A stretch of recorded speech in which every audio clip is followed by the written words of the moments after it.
Finlandia-talohan on ihan eeppinen tapahtumakeskus Helsingin sydämessä.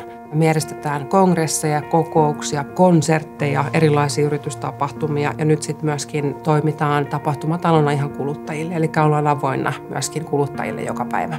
Remontilla päivitettiin tämä talo vastaamaan tämän päivän vaatimuksia sekä valaistuksen että äänentoiston ja kaiken muun tekniikan osalta. Ja tämä oli tarpeellinen remontti, 50 vuotta vanha rakennus, niin kyllähän se vaatii remonttia. Valaistusuudistusprojektissa vaihdettiin Alvar Aallon alkuperäisiin valaisimiin uusi LED-tekniikka. Sen lisäksi, että meillä on laadukas valkoinen valo, niin meillä on siellä lisäksi myös värisekoitus. Noin saadaan luotua erinäköisiä valaistustilanteita. Projektissa tärkeimpänä tavoitteena oli se, että me saadaan taklattua monia teknisiä haasteita, jotka liittyy esimerkiksi optiikkaan ja heijastuksiin ja sitten siihen valon määrään, mitä yhdestä valaisimesta pitäisi saada. Niin me toteutettiin ihan yksi yhteen mallit ja lähdettiin testaamaan niitä, että me löydettiin sellainen toimiva tapa, millä me pystytään tekemään valaisimet ja monistaa sitä näihin eri malleihin.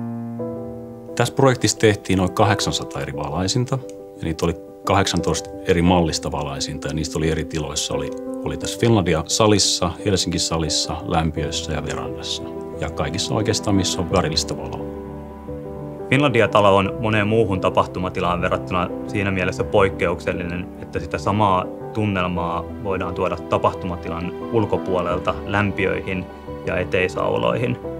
Valaisuudistus on todellakin vastannut odotuksiin.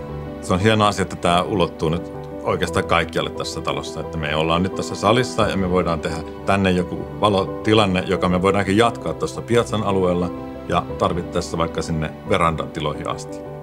Se, että talossa on nyt ihan huipputekniikka, niin silloin on meille iso merkitys, koska me pystytään antamaan meidän asiakkaille uusia vaihtoehtoja, luomaan erilaisia tunnelmia ja tiloja.